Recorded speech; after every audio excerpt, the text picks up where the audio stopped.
Yo, welcome sa unang episode ng Kulto Kultura Podcast. Kulto Kultura Podcast. Yo, Kulto Kultura Podcast. And ako nga pala si Kyle, kilala nyo na, kabanda ng lahat. Kabanda ng lahat. Kabanda ng lahat. And kasama ko ngayon. Ako ang batas, ang basihan ng bawat horado. Ang basihan ng bawat horado. Ako ang batas, ang basihan ng bawat horado. Ako ang batas, aka Ginoong Rodriguez. Yo, dito tayo sa Canada, yo.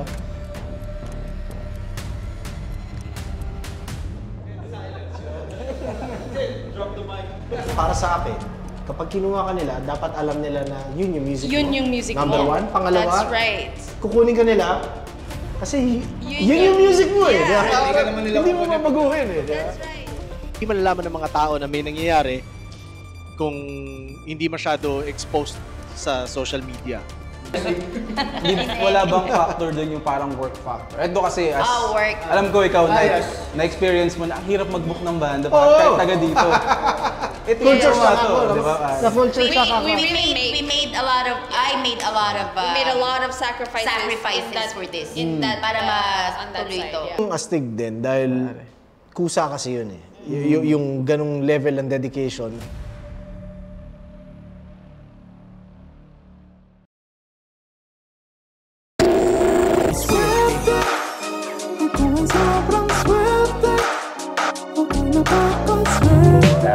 Find sticks for a fire and build a fire and be careful not to start a fire that you don't want. Of course. Sampuot na direktang nanuot hanggang mapahalik sa paa. Pero masasagip ka nga ba ng nasusulat sa reseta na lukot? Parang to, di para sa inyo. Mga balat ko, di para sa inyo. Tirang may kagat, bumaon na sa balat na pangarap pagkat di para sa inyo. Di lang matalim, di para sa inyo. Di wang malagim, di para sa inyo. Kami ang ilustrado, magmano. Yeah, magmano. Kahit sa pagtutog, aga kami hindi sunog. Kami, ilustrado, magmano. Yo, Batas Tardamos in the house, yo. Na-realize ko, para may paparating na event, matagal ko na iniisip to gawin. Gumawa ng mga sarili kong prediction. So, why the fuck not? Yo, so, best time simulan. Ngayon, may paparating na zoning 2-day event. Zoning 20 in 21. So, ngayon, susubukan kong bigay ko lang yung, alam mo yun, aking opinion o tingin o kung ano pa man ng nyo na kung sino yung mananalo o anong mangyayari sa laban. First time ko gagawin to at sasabihin ko sa inyo totoo, syempre iba dito hindi ko pa napapanood, wala ko idea kung sino, pero just for the fuck of it, di ba? Tripin natin. Yeah. So zoning 20, simulan natin sa pinakababa ng bill, no? Lord Manuel versus Calix. Yun. Kaya nasabi ko sa inyo, hindi lahat na panood ko na, wala ko idea dito sa dalawang to. Pero dahil lang sa may Lord si Manuel, sa kanya ako. Pero yun. So, hindi ko alam. Kayo, anong tingin nyo? Gawin nating interactive din, di ba? So, yun. Freak versus Antonym.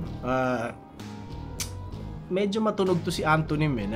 Nakikita ko na rin sa social media. Although wala pa ako napapanood na laban niya sa tingin ko. Si Freak, na-meet ko na yan. Dati sa Gaspangan, alam ko nagpapa-gig kami sa BF, isa yan sa mga sumalang doon, okay din. So, Freak tayo syempre. Etibac represent, yo. Blizzard versus Tulala, isa pa. Hindi ko pa napaparod to si Blizzard sa tingin ko. Tulala, naparod ko na, alam ko kung sino yan. Ingay Lika represent, Cavite rin. Makulit na tao, makulit mag-trip. Doon ako kay Tulala kasi alam ko si Raulo siya. So yun. Tas Hespero versus Arzone. Si Hespero napanood ko na, si Arzone hindi ko maalala. So doon na tayo kay Hespero dahil lang sa napanood ko siya. Parang dapat wag ko nang gawin to no? Vicente at Don Rafael. Yan din. Alam ko, napanood ko na ba si Vicente? Yata. Hindi ko maalala pare, pero ganun na siya. Magbibigay ako ng mga totoong mga mas tingin ko kapag mas kilala ko na parehas, no? So, yun. Ayan nyo, soon, mapapanood ko na sila sa Basehan ng Bawat Horado. Siguro, panahon na rin na panoorin ko buong bill. 'Di ba? Since binibigyan ko ng prediction para malaman ko kung saan ako nagtama, saan ako mali. So, oo nga naman. Sige, gawin natin. Article Clipted versus Jamie Sykes. Yung Jamie Sykes, marami hindi naman marami, pero may mga nag-comment sa akin na reviewin ko yung latest battle niya. Hindi ko alam kung latest niya yun. Fernie versus Jamie Sykes ata yun. Tama ba? Yun, so siguro, no, solid to si Jamie Sykes, pero si Article Clipted, napag ko na nilang beses yan, alam kong okay siya, so doon tayo. Kumbaga, mas alam kong mas komportable na siya sa stage ng flip top, so sa kanya tayo. Nego G versus Dodong Saipa. Dodong Saipa hindi ko pa napapanood. Nego G napanood ko na. Tuwa ako sa style ni Nego G. Yung yung kakaiba siya po punchline, so doon tayo. Alam kong may traction si Nego G ngayon, so mas crowd favorite siya. So sa ganyan din na pinapanganak yung mga stars, no? Yung gano'n. Kapag crowd favorite ka, most probably magiging star ka talaga, di ba? Kasi syempre tao naman nagdi-dictate. So Nego G tayo. Kumbaga kampi ang crowd sa kanya malamang. So mas mahirap matalo. C9 versus 30. Ito na yung mga mas alam ko na mas kilala kong MC, no? Mas alam ko na yung style. Yun. So C9 versus 30. C9 pare, magaling mag-freestyle, kwela, diba? 30 seryoso, ma-punchline, ma-wordplay, agresibo yung delivery.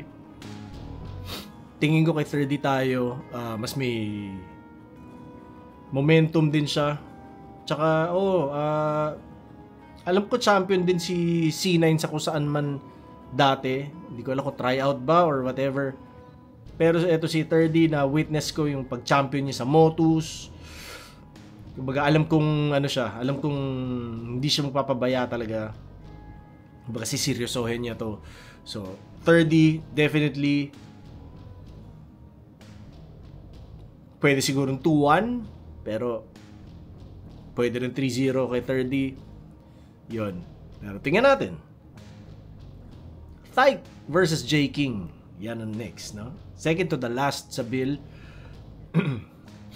So, Tyke, alam din natin maganda yung cadence niya, yung construction niya ng meter sa rhymes, gano'n, maganda siya. Seryosong MC, hindi siya masyado ma-punchline, pero maganda yung mga pinupunto niya sa battle. Vet na rin talaga. Versus J King na makwela, na ano ba si J King? Gano'n medyo crowd pleaser siya, no? J King hindi ko masyado trip umangle. So kung angle ang pag-uusapan, sa tingin ko mas magugustuhan ko angles ni Tyke. Eto siguro mas dikit na laban to. So pwedeng split decision talaga to. Pwedeng nagkatalo sa isang judge, ganun kadikit. Pwedeng 2-1 din yung sa per round. Pero sa preference ko, pati objectively speaking, sa tingin ko,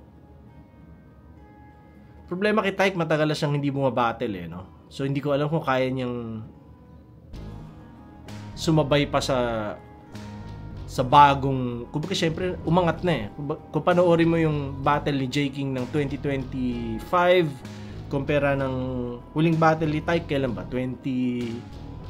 So tingin ko huli niya kay Dicta kailan yun? 20, ewan ko na. So kung kukumpara mo yung J King ng panahon na yon tsaka yung J King 2024, malaki na yung inangat So si Tyke ba, kaya niya yung ano yun, yung talon na yun, di ba? Pero ako tingin ko si Tyke mananalo kahit pag ganun. So tingnan natin, maaaring mali ako. Eto, kung mali ako dito sa mga prediction na to, ibig sabihin mas maganda yung laban, di ba? So, hindi sa akin problema magkamali. Gusto kong magkamali sa mga ganyan kasi ibig sabihin nung panalo tayo lahat. So, tingnan natin. Isang headline, no? Goryong Talas versus Harlem. Harlem, alam natin, ma-freestyle, ma-comedy, mas kompleto siya kumpara kay Goryo. Mas sanay din manalo si Harlem, no? Alam natin, pero alam ko makukuha ni Goryo to. Gugustuhin bumawi niyan. Uprising represent. Siya lang ata ang uprising nito. So, Goryo, wag mo akong biguin, pare. Tangina. Talunin mo si Harlem. Yeah. So, Goryo, all the way. Guaranteed. Yeah. So, yun yung tingin ko. Ano rin, para sa akin, underrated si Goryo bilang battle MC dahil, kumbaga, syempre, ano rin niya yan dahil may mga times na may mga stumble siya sa battle, gano'n, pero alam kong di ako bibigawin ni Goryo ngayon. At sana mapanood mo to, Goryo. Gago ka. So yun, tingin ko. Goryo all the way. Tyke, dikit na laban. 30, tingin ko. Nego G, yan. Hindi ko alam kung paano bumatal si Dodong Saipa. Sana mabigla ako. Sana ano rin siya. Parang kung paano ako nabigla kay Nego G. Yun, sana ganon. Article Clipped, ganon din si Jamie Sykes. Ganon ba? Tama ba yung pagkakasabi ko? Jamie Sykes or Jamie Sykes? Ewan ko rin. Sabi ko sa inyo, wala pa ako idea kung sino yan, kung paano style niya. Pero sa ngayon, Article Clipped, Vicente, Hespero, Tulala, Freak, tsaka Lord Manuel.